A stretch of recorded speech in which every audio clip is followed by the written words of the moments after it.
Lap 115, Talladega Superspeedway, April 26, 2026. One push, one sideways car, and then, in about 3 seconds flat, 26 of 40 NASCAR Cup Series cars are either destroyed, spinning, or pointing the wrong direction for turn. Half the field gone, just like that. Now, before a single lap of cleanup was even done, the internet had already made up its. Bubba Wallace caused the big one. Bubba Wallace wrecked everybody. Bubba Wallace needs to go back to the Xfinity Series, karting, or maybe just retire entirely. That was the verdict on X, formerly Twitter, within minutes of the red flag dropping. But here is the thing. The actual story of what happened at Talladega on Sunday is a lot more complicated than the hot take suggests. There is the crash itself, the official sequence of events, the role Ross Chastain played, the way Bubba handled his post-race interview, the clip that Fox quietly trimmed from their social media, and then a much larger conversation about whether the real villain here is not any driver at all, but NASCAR's own superspeedway pack. We're going to go through all of it, piece by piece, because this story deserves more than a 30-second. To understand how lap 115 happened, you need to understand what the first 114 laps looked like, because the two halves of this race could not have felt more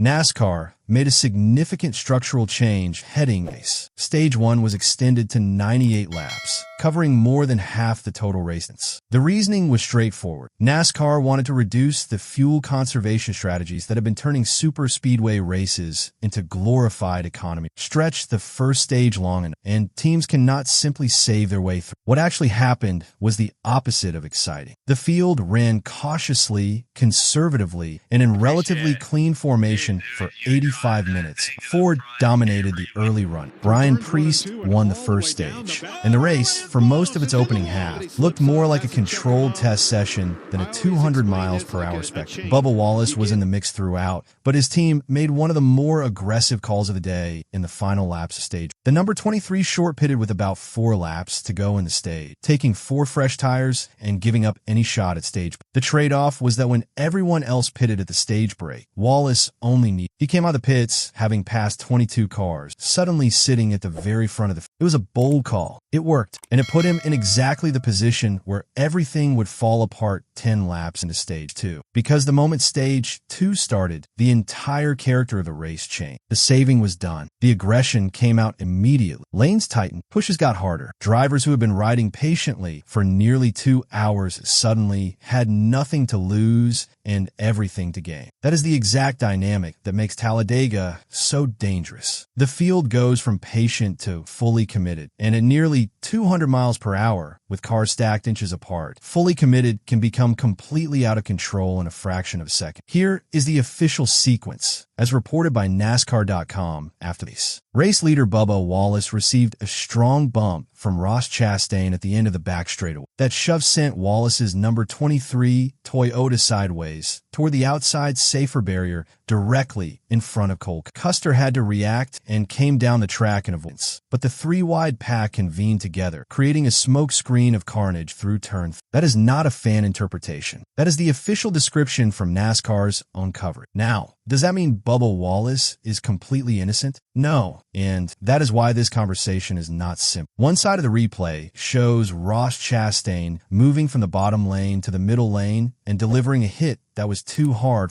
The other side shows Wallace moving up to block, potentially too late and too aggressively for the spot. Both reads of the same footage are defensible, and that is exactly why NASCAR Twitter split right down the middle. What is not debatable is the damage. Among those unable to continue, Bubba Wallace, Ryan Blaney, Joey Logano, Brad Keselowski, Cole Custer, Kyle Larson, Ty Gibbs, and William Byron. Connor Zilisch, Daniel Suarez, Eric Jones, and Josh Berry also took damage. Officially, 26 of the 40 cars were collected in the race was red flagged on lap 116 for a 10-minute cleanup. It was one of the largest crashes in Cup Series history, just 2 cars short of the all-time Cup record of 28, set at Talladega in October 2024. The number 23 team had positioned themselves brilliantly with that stage 1 pit call. 10 laps later, they were being towed to the garage. Before the wreck cars were even off the track, X had already rendered judgment. Bubba Wallace became the immediate focal point of the post-crash course. Not Ross Chastain, not the super speedway package, not the three-wide racing that had been building up.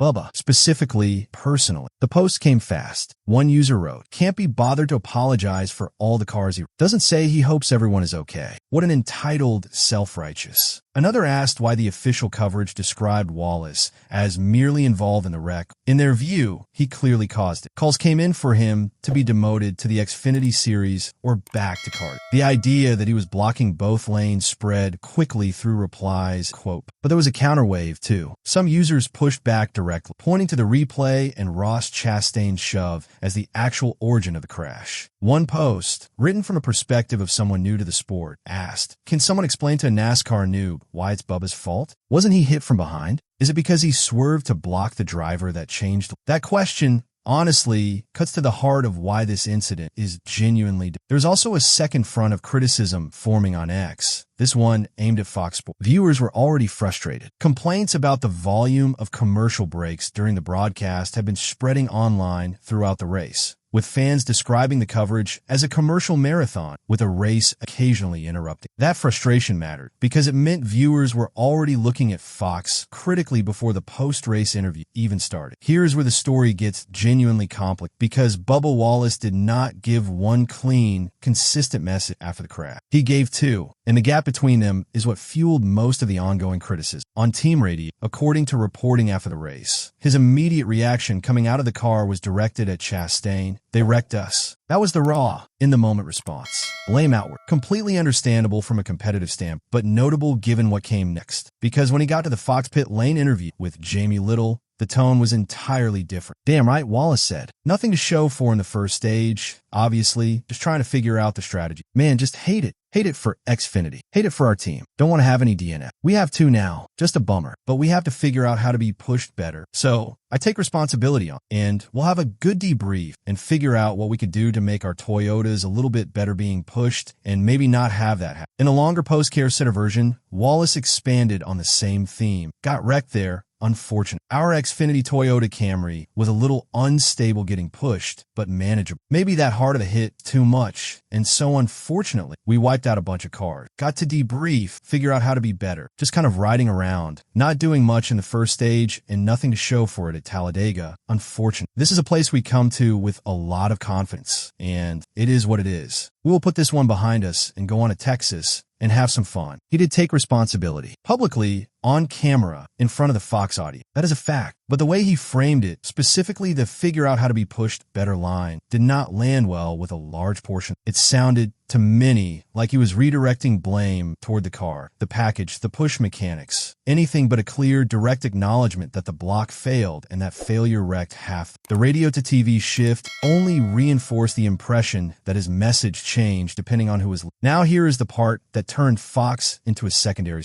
According to reporting after the race, Bubba Wallace's very first words to Jamie before any race discussion were, "Well, I dozed off waiting on you so long." It was a sarcastic dig delivered after a prolonged delay before the interview could begin. Little apologized and acknowledged there had been a lot going. That exchange, the sarcastic opener, the apology, was part of the original broadcast. When Fox later posted the interview clip to their social media channel, that opening was gone. The clip started after Wallace's complaint, after Little's apology, jumping straight into the race discussion. The snarkiest, most uncomfortable moment of the exchange had been trimmed out. The reaction was immediate. Fans who had already seen the full interview on the broadcast noticed the discrepancy right away. Combined with the commercial complaints that had been building all afternoon, the edited clip looked less like routine social media clipping and more like a deliberate effort to present a cleaner version of a messy. Fox handed its critics exactly the ammunition. Whether the edit was intentional or just careless social media production is almost beside the point. When viewers can see that the roughest moment missing, the assumption will always be that it was removed on purpose. While social media was assigning blame, Fox was dealing with its own controversy. The drivers who were actually in the crash gave a very different account of what happened and what it means. Ryan Blaney, one of the bigger names who could not continue after the crash, was notably measured in it. "I feel like we all just got pinballing off each other. It's not like there's any blame on anybody. It's what this thing is.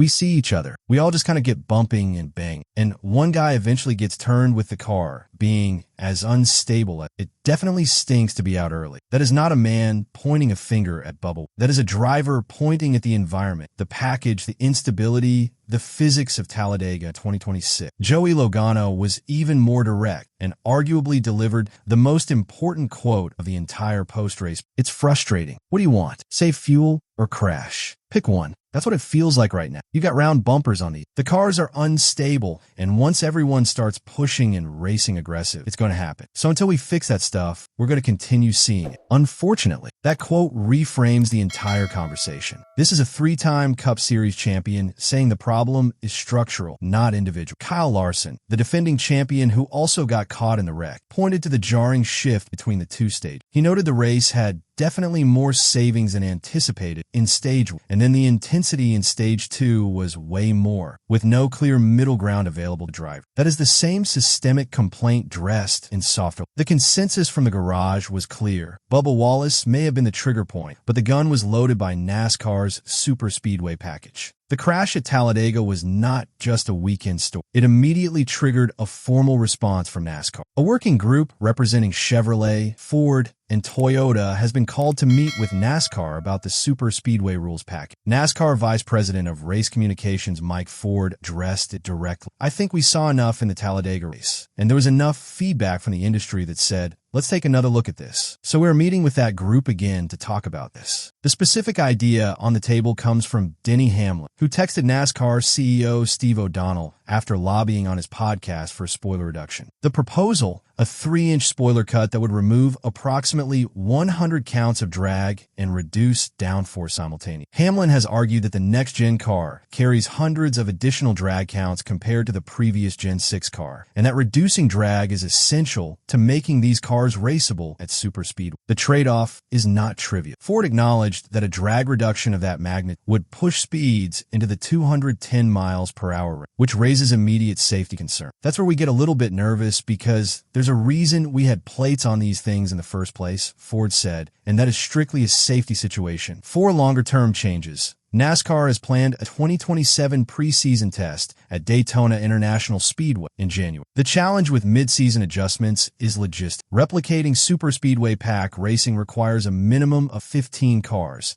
and finding time in the schedule for that kind of test is genuinely. The sport is reluctant to change the car without testing, and it cannot easily test at the moment it most needs to. It is a structural problem that does not have a clean solution. All of this falls on the desk of Steve O'Donnell, who had just been announced as NASCAR's first CEO from outside founding France family, with the Talladega fallout arriving essentially on his first day. Amid all of it, crash, the controversy, the social media war, Talladega still produced, and the winner deserves it. Carson Hocevar, driving the number 77 Chevrolet for Spire Motorsports, earned his first career Cup Series victory, 3-lap shootout, beating Chris Buescher by 0.114 seconds after a last lap pass. He had Alex Bowman's number 48 pushing him to the front, and he made it count. The celebration that followed was unlike anything seen at a superspeedway. Hocevar drove the front stretch while sitting on his windowsill, fist-pumping the crowd, then steered the car nose first into the outside wall to perform a burnout